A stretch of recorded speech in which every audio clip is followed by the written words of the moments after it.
नमस्ते एवरीवन। काफ़ी सारे टॉपिक्स होते हैं जिन पे बात करनी होती है। तो किसी ने मुझसे ये सवाल पूछा था कि मैं डिप्रेशन में हूँ और मैं घर में ही रहता हूँ। एक्चुअली वो लड़की थी कि मैं घर में ही रहती हूँ और मैं कुछ काम नहीं कर पा रही हूँ। तो मैंने उनसे पूछा था कि मतलब आपको डिप्रेशन क्यों हुआ है, क्या वजह है, क्या कारण है। तो उन्होंने पहले तो मेरे को कुछ अपने स्टडीज़ के बारे में बताया कि उनकी स्टडीज़ जो भी थी वो अपना जो भी पढ़ाई स्टडी कर रही थी तो उसमें कुछ उनसे भूल चूक हो गई और वो उस चीज़ में सफल नहीं हो पाई, उस चीज़ में वो सक्सेसफुल नहीं हो पाई। तो मैंने उनसे और भी सवाल पूछे कि और क्या क्या आपकी लाइफ में हुआ है, क्योंकि जब भी आप किसी के डिप्रेशन को या किसी भी उसके लाइफ में क्या चल रहा है उसको सॉल्व करने के लिए जाते हैं ना, तो आपको उसके बारे में एक पूरी इन्फॉर्मेशन होनी चाहिए। तो थोड़ा झिझक भी रही थी। फिर मैंने उनको अच्छे से थोड़ा गाइड किया, उनसे पूछा। तो उन्होंने फिर मेरे को बताया कि मैं एक रिलेशन में भी थी और फिर उस रिलेशन में एक समय काफ़ी बिताया। फिर रिलेशन में ब्रेकअप हुआ। तो वो सारी चीज़ें, ब्रेकअप क्यों हुआ, क्यों नहीं हुआ, वो एक अलग कारण था। तो फिर मैंने उनसे कहा ठीक है। तो मैंने उन्हें समझाने का प्रयास किया कि देखिए, स्टडीज़ में आप सफल नहीं हो पाए तो ऐसा नहीं है कि पूरे जीवन में कोई एक ही चीज़ है, कोई पूरी लाइफ में सिर्फ कोई एक ही ऐसी चीज़ है जिस पर आपकी लाइफ डिपेंड हो जाए, ठीक है। और यही चीज़ मैंने उनको फिर उनके रिलेशन में भी मैंने समझाया कि ज़रूरी नहीं है कि आपकी लाइफ में एक व्यक्ति आया था और अब उस व्यक्ति पर ही आपकी पूरी लाइफ निर्भर हो जाए। तो वो कुछ समझ नहीं पा रही थी और मैंने उनको समझाया कि हाँ, मैं मानता हूँ पेन होता है, दर्द होता है। कोई करीबी व्यक्ति अगर हमें छोड़कर चला जाता है तो उसका बहुत ज़्यादा दर्द होता है, दुख होता है, कई सालों तक, कई महीनों तक। और कई बार तो हम उस चीज़ को भूल नहीं पाते कि उसने गलत किया, मैंने तो सही किया था, या मैंने ऐसा क्या काम कर दिया था कि वह चला गया, मैंने तो पढ़ाई पूरी की थी, मैं पास क्यों नहीं हो पाई, क्यों नहीं हो पाया। तो मैंने उन्हें समझाया कि ये लाइफ है और लाइफ में हमेशा ऐसा नहीं है कि हमेशा लाइफ एक ही रास्ते पर चलती रहेगी, एक ही लाइफ में सिर्फ पॉजिटिव चीज़ें होती रहेंगी। क्योंकि लाइफ अपने आप में एक एक्सपीरियंस है, अपने आप में एक अनुभव है। ये मैंने उन्हें काफ़ी समझाने की कोशिश करी। बहुत लंबी बातें हुई, काफ़ी दिन तक मैंने उन्हें समझाया, काफ़ी चीज़ें मैंने उन्हें समझाई। काफ़ी वो मायूस थी, काफ़ी इमोशनल थी और कई बार वो बीच बीच में रो भी जाती थी। उनकी प्राइवेसी की वजह से मैं उनका रियल नाम नहीं बता रहा हूँ।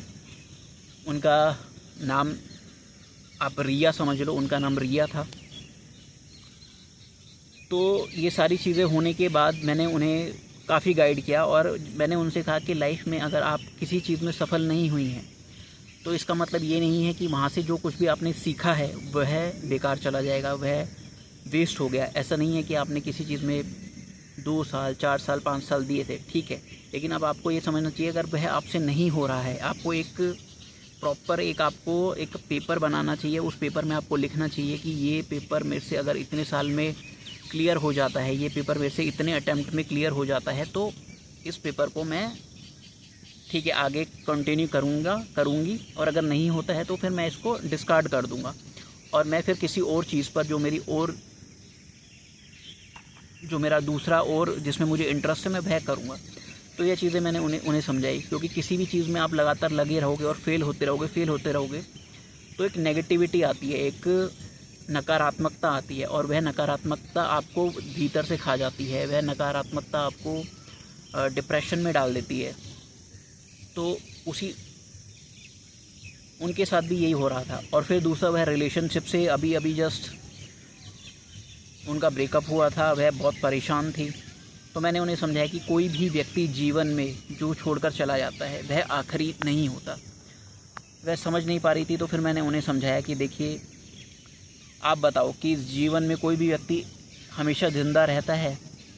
तो वह थोड़ी चौंक गई इस सवाल पर कि आप मतलब ऐसा क्यों पूछ रहे हैं। मैंने कहा आप बताओ कि ज़िंदा रहता है, क्या आपने कभी किसी को मरते हुए देखा है?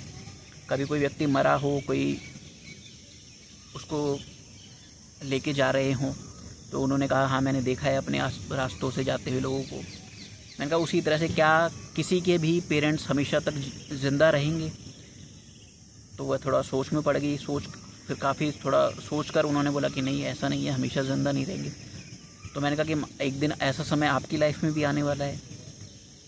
मैंने कहा मुझे माफ़ करना, लेकिन मैं आपकी सॉल्यूशन के लिए ही ऐसा कह रहा हूँ। तो उन्होंने कहा हाँ आप ठीक कह रहे हो, ऐसा तो हमेशा नहीं रहने वाले हो, उन्हें हर किसी को जाना होगा। तो फिर मैंने कहा कि आप बताओ कि उस समय आपको दुख नहीं होगा? तो उन्होंने बोला हाँ बिल्कुल दुख होगा, मेरे को बहुत दुख होगा, उन्होंने कहा। तो मैंने कहा ऐसे ही हर किसी के साथ होगा, क्या उन्हें दुख नहीं होता होगा? मैंने कहा बिल्कुल होता होगा। उन्होंने कहा कि बिल्कुल होता होगा। तो फिर मैंने उन्हें समझाया कि देखिए लाइफ में कोई भी परमानेंट नहीं है। आपके पेरेंट्स आपके लिए ज़्यादा महत्वपूर्ण हैं अगर वो आपका सपोर्ट कर रहे हैं। कोई व्यक्ति आपके लाइफ में आया था, आपका यूज़ करके चला गया, या जो भी आपको लगता है, वह सिर्फ आपके थॉट्स हैं, वह आपकी एक मानसिक स्थिति एक बन गई है कि चीज़ों को लेकर कि वह आया था और वो इस तरह से चला गया। तो ये चीज़ें मैंने उन्हें समझाई और मैंने कहा कि अगर कोई व्यक्ति चला गया है तो आपको नहीं परेशान होना, परेशान तो उसे होना चाहिए था कि एक अच्छे व्यक्ति को छोड़ के वो चला गया, लेकिन परेशान आप हो रही हैं।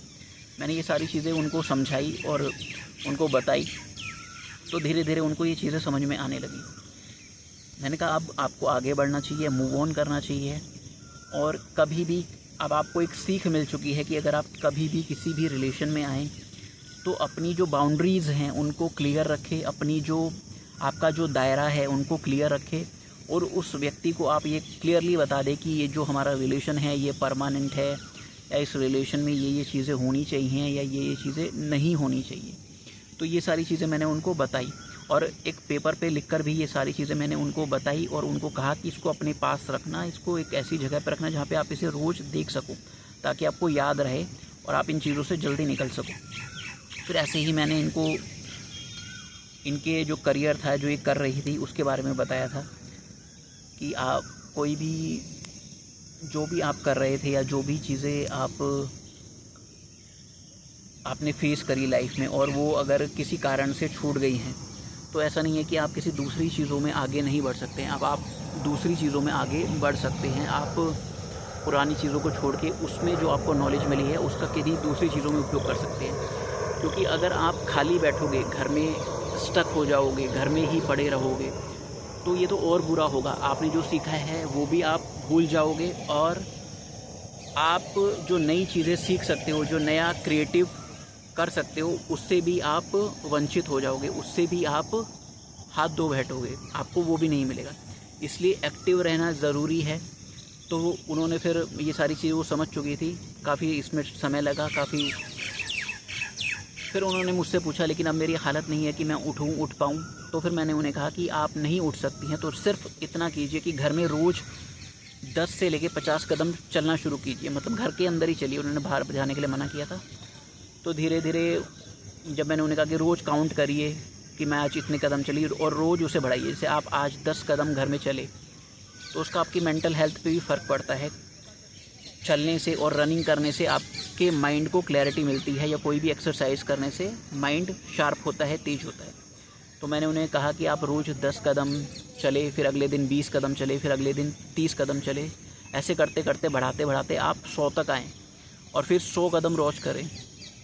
और ये सब चीज़ें इसलिए था कि उनकी हालत बहुत ज़्यादा ख़राब थी, वो बेड से उठ नहीं पाती थी। इसलिए मैंने उनको मिनिमम एक्सरसाइज बताई, मिनिमम से मिनिमम उनके हिसाब से। बाकी अगर ये कोई और होता तो वो उसके हिसाब से एक्सरसाइज होती।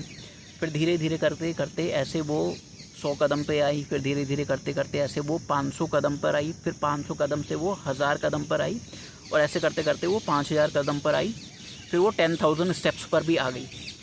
और फिर वो इस तरह से उन्होंने मुझे थैंक यू भी बोला। फिर मैंने उन्हें कहा कि आप और बढ़ाइए, आप एक्सरसाइज करिए। और धीरे धीरे वो एक्सरसाइज करना, जिम जाना और काफ़ी चीज़ें उन्होंने करना शुरू किया। किताबें पढ़ना शुरू किया, लाइफ में नए नए लोगों से मिलना शुरू किया, क्रिएटिव चीज़ें करना शुरू किया। और इस तरह से उनकी सारी परेशानियां दूर हो गई। जो व्यक्ति उन्हें छोड़कर गया था वह उसे भूल चुकी थी। ठीक है, कुछ यादें रह जाती है, लेकिन अब उन्हें क्लियर हो गया था माइंड में कि सही चीज़ होना ज़रूरी है और किसी भी गलत व्यक्ति के लिए रोना ज़रूरी नहीं है, चाहे वो लड़का हो चाहे वो लड़की हो। तो ये चीज़ें उन्हें क्लियर हो गई थी, और ये दोनों के लिए ही है कि लड़का हो या लड़की हो, आप जो भी इस वीडियो को देख रहे हो समझो, अगर कोई भी गलत व्यक्ति है, चाहे वह लड़का हो या लड़की हो, तो अगर वह चला भी गया है तो उससे फ़र्क नहीं पड़ना चाहिए। और अगर आप किसी चीज़ में असफल हो गए हो, पढ़ाई में असफल हो गए हो, यूपीएससी में असफल हो गए हो, आईआईटी में असफल हो गए हो, या कोई भी चीज़ आप जो कर रहे हो उसमें अगर आप असफल हो गए हो, तो ऐसा नहीं है कि जीवन में सिर्फ एक ही चीज़ है करने के लिए। अगर आप एक पशु को, पक्षी को, एक गिलहरी को भी देखोगे, तो अगर उसे एक जगह से खाना नहीं मिलता है, मान लो वो किसी जगह दौड़ कर गई और उसे मूंगफलियाँ नहीं मिली, उसे वहाँ पे खाना नहीं मिला, तो क्या वह दूसरी जगह नहीं जाएगी? वह दूसरी जगह जाएगी।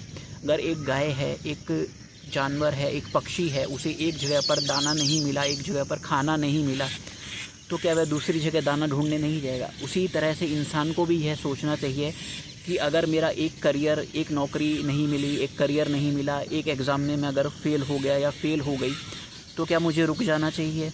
क्या मुझे बैठ जाना चाहिए? क्या मुझे और चीज़ों के लिए प्रयास नहीं करना चाहिए?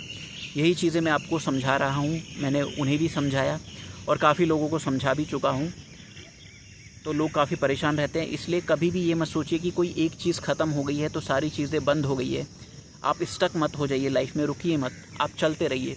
अगर आप अच्छा कर रहे थे और अब आप अच्छे पे नहीं हैं, तो आप रुकिए मत। अगर आप रुक जाएंगे तो और नीचे आ जाएंगे आप शुरुआत रखिए, आप जो भी कर रहे हैं उसको जारी रखिए, यानी कंटिन्यू रखिए। तो उससे क्या होगा कि आप धीरे धीरे कंटिन्यू रखेंगे तो आप और ऊपर बढ़ जाएंगे और आप उस लेवल से और ऊंचा उठ जाएंगे। लेकिन हो सकता है उसमें थोड़ा समय लगे। तो जैसे अगर हम एक किताब पढ़ते हैं तो वो किताब हमें शुरू में हो सकता है समझ ना आए, लेकिन फिर हम 2-4 पन्ने पढ़ते हैं, 5-10 पन्ने पढ़ते हैं, तो वो धीरे धीरे हमें समझ में आने लगती है। अगर हम एक रास्ते पर एक बार जाते हैं तो हो सकता है वो हमें याद ना हो, लेकिन हम जब बार बार उस रास्ते पर जाने लग जाते हैं तो वह रास्ता हमें याद हो जाता है। इसी तरह से जीवन है, अगर हम स्टक हो गए, अगर हम रुक गए, तो जीवन और ख़राब होने लग जाता है, जीवन सड़ने लग जाता है। आपने सुना होगा ना, बहता पानी कभी नहीं सड़ता और रुका हुआ पानी सड़ जाता है। उसी तरह से लाइफ है, जब लाइफ रुक जाती है तो लाइफ सड़नी शुरू हो जाती है, और जब लाइफ चलती रहती है, कुछ ना कुछ हम करते रहते हैं, तो लाइफ में एक कॉन्टीन्यूटी बनी रहती है, एक आनंद बना रहता है। सुख और दुख दोनों लाइफ का पार्ट है, दोनों जीवन के हिस्से हैं। जैसे एक सिक्के के 2 पहलू होते हैं। इसीलिए यही मेरा आपको समझाना था कि रुकना नहीं चाहिए, कंटिन्यू रखना चाहिए। कोई बात नहीं, आप पहले की स्थिति से नीचे आ गए तो कोई बात नहीं, आप धीरे धीरे वापस से उस स्थिति में आ जाएंगे, उस सिचुएशन में और ऊपर बढ़ जाएंगे। लेकिन रुकना गलत है। हाँ, रेस्ट कर लीजिए, अगर आपको थकान हो गई है तो रुक जाइए, रेस्ट कर लीजिए, और रेस्ट करने के बाद वापस खड़े हो जाइए। ऐसा नहीं है कि डिप्रेशन में आप पड़े ही रहें। यही मेरा आपको समझाना था। बहुत बहुत धन्यवाद, बहुत बहुत थैंक यू। तो आप जो भी करें थोड़ा सा सोच से समझे, और कोई चीज़ पूछनी है तो आप मुझसे पूछ सकते हैं, मुझसे बात कर सकते हैं। अगर कोई आपका क्वेश्चन हो, कोई सवाल हो, आप मुझसे कमेंट में पूछ सकते हैं, या डायरेक्टली मुझसे बात करके भी पूछ सकते हैं। बहुत बहुत धन्यवाद, थैंक यू सो मच।